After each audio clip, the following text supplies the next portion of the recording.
Hello friends, welcome back to our channel. ఈరోజు ఒక మంచి కథతో ముందుకు రావడం అయితే జరిగింది. ఇది రియల్గా జరిగిన ఇన్సిడెంట్స్తో సమకూర్చిన కథ.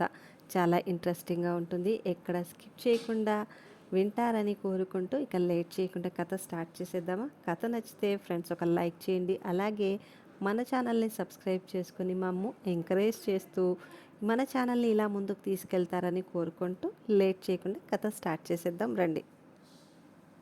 ఆ మూలన ఒక రూమ్ వేద్దామనుకుంటున్నాన్రా, హఠాత్తుగా కొడుకులిద్దరినీ చూస్తూ అన్నాడు శివశంకర్. అందరూ భోజనాలు చేస్తుండగా భార్య ఉమా వడియాలు వేస్తుంటే కోడళ్ళిద్దరూ వడ్డిస్తున్నారు. వసారాలో పడుకుంటున్నారుగా, చిన్న కొడుకు రాము అన్నాడు అర్థం కానట్లు. కొడుకులిద్దరూ 2 రూముల్లో ఉంటుండగా తల్లి తండ్రి వసారాల్లో ఉన్న దివాన్ బల్లపైన ఒకరు, మడత మంచం వాల్చుకొని ఒకరు పడుకుంటున్నారు. మేస్త్రిని పిలిచి చూపించాను, రేపటి నుంచి పని మొదలు పెడతానన్నాడు చేయి కడుక్కొని వెళ్ళిపోతూ అన్నాడు శివశంకర్. నిర్ణయం తీసుకున్నాను, అందులో చర్చలకు తావు లేదన్నట్లుగా. అంతా మాట్లాడాక మరి చెప్పడం ఎందుకో. మామలేంది చూసి పెద్ద కోడలు రమ దీర్ఘం తీసింది. ఇన్ని రోజులు లేంది ఇప్పుడెందుకో, చిన్న కోడలు మాలతి అంది. కొడుకులు మౌనంగా వెళ్ళిపోయారు. కోడలతో పాటు తినడానికి కూర్చున్న ముద్ద దిగలేదు ఉమకి. ఎవరేమనుకున్నా కాలం తన పని తాను చేసుకుపోతుంది అన్నట్లుగా వారి అభిప్రాయాలతో నిమిత్తం లేకుండా పనులు వేగం పుంజుకున్నాయి. నెల రోజుల్లో గది తయారయ్యింది. కొత్తగా ఉన్న ఆ గది ముందు వెలవెలబోతున్న తమ పాత గదులు చూసుకొని మూతులు ముడుచుకున్నారు కోడళ్ళు. గోడ మీద పిల్లుల్లా మౌనం వహించారు కొడుకులు. ఎవరేమనుకుంటే నాకేమన్నట్లు ఎవరిని పట్టించుకోలేదు శివశంకర్. అందరి మధ్య బితుకు బితుకుమంటూ కాళం వెళ్ళదీస్తోంది ఉమ.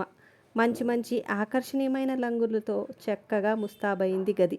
అందరినీ ఆశ్చర్యపరిచేటట్లు ఆ రోజు మధ్యాహ్నము కార్పెంటర్లు మంచి డెకలాం మంచం పైనున్న చెక్క పైకెత్తి కింద ఏమైనా దాచుకునేట్లు పెద్ద పెద్ద అరలు ఉన్న దాన్ని తీసుకుని వచ్చి ఆ గదిలో పెట్టి వెళ్ళారు.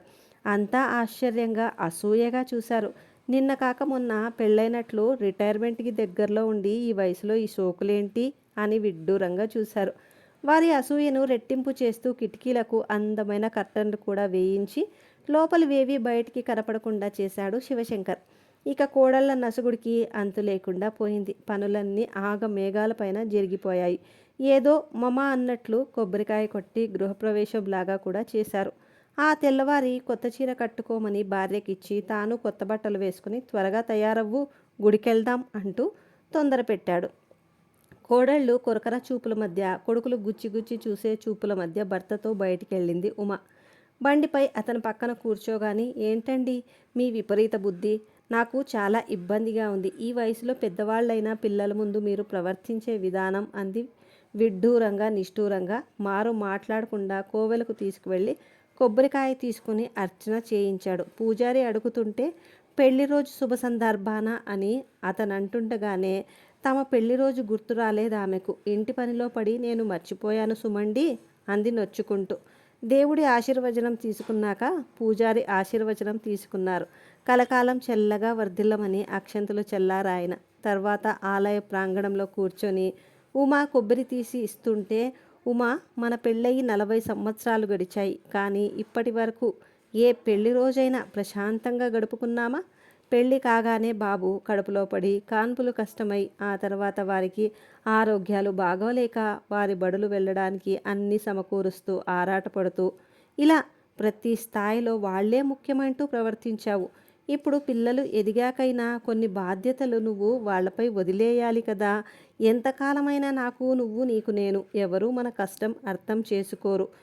ఇంతకాలం వాళ్ళ కోసం పడిన శ్రమ చాలు. ఇప్పటికైనా నీ ఆరోగ్యం చూసుకో.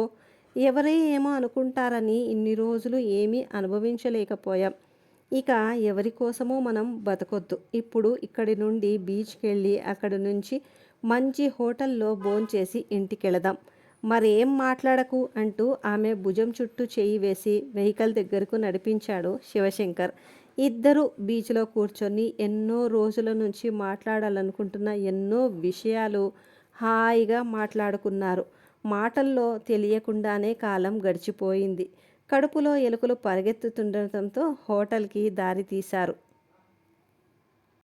ఎప్పుడు ఇంట్లో బడ్జెట్ చూసుకుంటూ ఖర్చు పెట్టడం వల్ల హోటల్ మొహం ఎరుగదు ఉమ.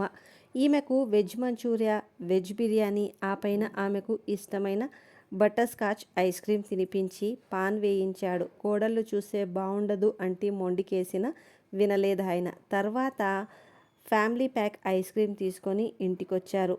ఇదిగోండ్రా ఐస్ క్రీమ్, మేం బయట తినేసాం అంటూ కొడుకులకిద్దరికీ అందించాడు. ఎర్రగా పండిన వాళ్ళ నోళ్ళు చూస్తూ వీళ్ళకి 60లో 20 వచ్చిందిలా అంటూ నసుక్కున్నారు కోడళ్ళు. అక్కడ వారి శల్య పరీక్షకు నిలవలేనట్లు చీర మార్చుకునే నెపంతో కొత్త గదిలోకి వెళ్ళింది ఉమ. బట్టలు మార్చుకొని లుంగీ కట్టుకుని పేపర్ చదువుతూ హాల్లో ఉండిపోయాడు శివశంకర్. ఐస్ క్రీమ్ తింటూ ఈరోజు విశేషమేమిటి నాన్న? కొత్త బట్టలు, ఐస్ క్రీమ్ అన్నాడు మధు. మా పెళ్లి రోజురా అన్నాడు శివశంకర్. అలాగా, మరి చెప్పలేదేం అంటూ విశేష్ చెప్పారు అంతా. కొత్త రూమ్ కొట్టాక మొట్టమొదటిసారి భార్యాభర్తలు ఇద్దరూ ఆ రాత్రి ఆ గదిలో పడుకున్నారు. రాత్రి పొద్దుపోయాక దాహంగా అనిపించి బయటికొచ్చిన ఉమకి పెద్ద కొడుకు గది నుండి గట్టిగానే వినపడిన మాటలు మనసుకు క్షోభ కలిగించాయి. ఛీ, సిగ్గుండాలి. ఈ వయసులో పెళ్లిరోజు అంటూ టింగురంగా అని తిరగడానికి ఆయనకు సిగ్గు లేకపోతే ఈవిడికైనా చెప్పొద్దు. అబ్బా నీకెందుకు లేవే, వాళ్ళెలా ఉంటే కొడుకు సమర్థింపు. కంటి కొలుకుల నుండి నీళ్లు ఉబుకుతుంటే ఇంకొంచెం ముందుకొచ్చింది. వంటగదికి వెళ్ళాలంటే ఇద్దరు కొడుకుల గదులు దాటి వెళ్ళాలి.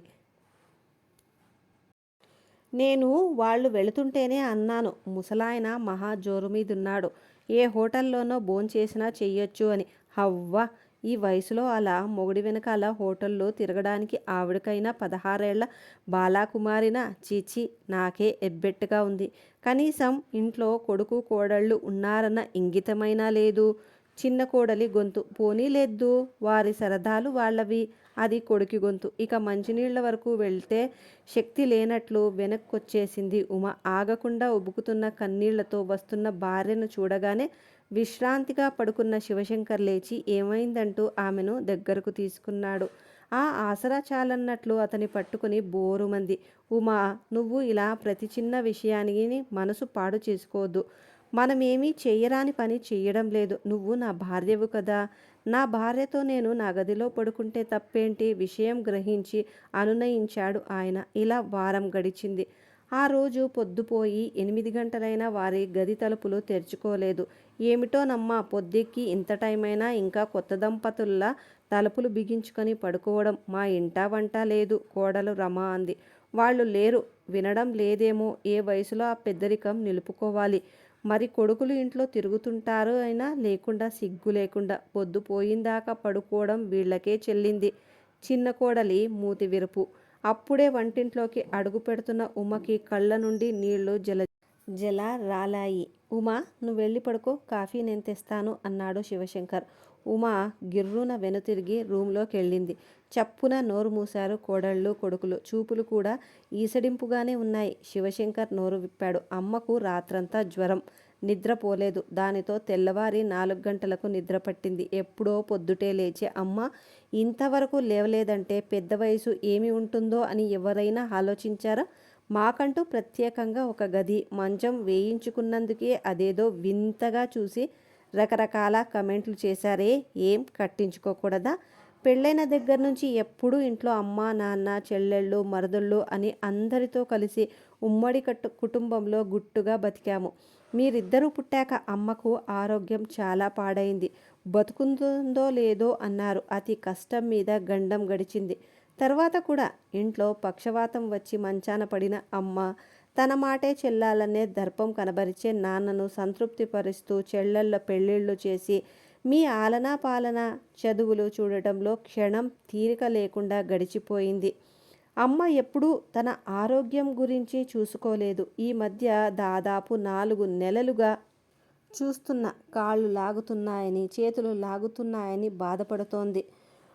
వసారా మంచం వేస్తే పొద్దుటి నుండి పనిచేసి అలా పడుకొని తన కాళ్ళు తానే ఒత్తుకుంటూ ఉండేది.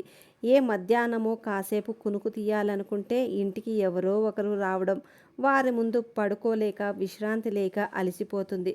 నాకు ఆమె కాళ్ళు పట్టాలని ఉన్నా హాల్లో అలా పడితే ఎవరు చూసినా బాగుండదని ఏమీ చెయ్యలేక ఊరుకునేవాణ్ణి. నేను వయసులో పురుషహంకారముతో అంతో ఇంతో వేధించిన వాణ్ణే, కానీ వయసు మీద పడ్డాక అమ్మ కాళ్ళ కింద నల్లటి చారలు, కాళ్ళ నొప్పులతో కుంటుకుంటూ నడవడం, రక్తం లేక పాలిపోయిన కళ్ళు, ముడతలు పడుతున్న ముఖం నాకు నిద్ర లేకుండా చేశాయి. అమ్మకు ఎప్పటినుండో విడిగా ఒక గది, తను అభిరుచి మేరకు ఉండాలనే కోరిక. ఇప్పటి వరకు ఆ కోరిక తీర్చలేదు. ఇక జీవిత చరమాంకానికి వచ్చాము. ఇప్పుడైనా తీర్చలేకపోతే ఎలా? ఇటీవల నా ఫ్రెండ్ కలిశాడు. అతని భార్య చనిపోయిందని చెబుతూ ఆమెకు గుండె జబ్బు వచ్చిందని 4 సంవత్సరాల ముందే తెలిసినా రోజువారీ పనులు ఒత్తిళ్లతో తాము పట్టించుకోలేదని, మనం ఆలస్యం చేసిన కాలం ఆలస్యం చేయదని, అందుకే తన నిర్లక్ష్యం వల్లే భార్య తనను విడిచిపోయిందని బాగా ఏడ్చాడు. అంతకుముందు భార్య ఉండగా రాజుగా ఉండే అతను తనపై తనకే ధ్యాస లేక బికారిలా అయ్యాడు. ఆ సంఘటన నా మనసుని కలిసివేసింది. డాక్టర్ దగ్గరకు అప్పుడెప్పుడో అమ్మను తీసుకెళితే చాలా బలహీనంగా ఉంది. కాలు చెయ్యి లాగడం, ఒక్కోసారి గుండె జబ్బుకి గుర్తు. కాస్త జాగ్రత్తగా చూసుకోండి, వీలైతే టెస్టులు చేయించండి అన్నాడు. అమ్మ మనందరికీ కష్టం కలగకుండా ఉండడం కోసం తన ఆరోగ్యాన్ని మర్చిపోయింది. ఆ తర్వాత డాక్టర్ దగ్గర పరీక్షలు చేయిస్తే గుండె జబ్బు సూచనలు కనపడుతున్నాయన్నాడు. పెళ్ళైనప్పటి నుండి తనకు ఇష్టమైన తీరని చిన్న చిన్న కోరికలు తీర్చి చిన్న చిన్న సంతోషాలకే ఆనందపడిపోతే ఆమెను చూసి సంతోషించాలనుకున్నాను. కానీ చిన్న చిన్న మాటలు కూడా మనసును తూట్లు పొడవగలవని అర్థమైంది. మీ అందరి పుట్టినరోజులని, పెళ్లి రోజులని గుర్తుపెట్టుకుని జరిపి ఆనందపడే అమ్మకు సంబంధించిన ఏ రోజైనా మీరు గుర్తుపెట్టుకున్నారా? రూమ్, మంచం చూసి షోకనుకున్నారే? కేవలం ఆమెకు ఇబ్బంది లేకుండా విశ్రాంతి తీసుకోవడానికి, నేనేమైనా సేవలు చేయడానికి అవన్నీ. అయినా నా సొంత డబ్బుని నాకిష్టమైన విధంగా ఖర్చు పెట్టే అధికారం కూడా నాకు లేదా? ఇంకా మాట్లాడబోతున్న ఆయన మాటలకి అడ్డు వస్తూ కొడుకులిద్దరూ మమ్మల్ని క్షమించండి అంటూ ఆయన చేతులు పట్టుకున్నారు. కోడళ్ళు తలలు దించుకున్నారు. మమ్మల్ని క్షమించండి మావయ్య అన్నారు. రేపే టికెట్ బుక్ చేస్తాము. మీకిష్టమైన ప్రదేశాలు అన్నీ కూడా చూసిరండి నాన్న అన్నాడు పెద్ద కొడుకు. అమ్మ అభీష్టం గుర్తొచ్చి అవును నాన్న అంటూ గొంతు కలిపాడు చిన్న కొడుకు. అప్పుడే హాల్లోకి వస్తూ మా మాటలు విన్న ఉమా ముఖంలో సంతృప్తితో కూడిన చిరునవ్వులో 1000 శరచంద్రికలు ప్రకాశించినట్లుగా అనిపించింది శివశంకర్కి.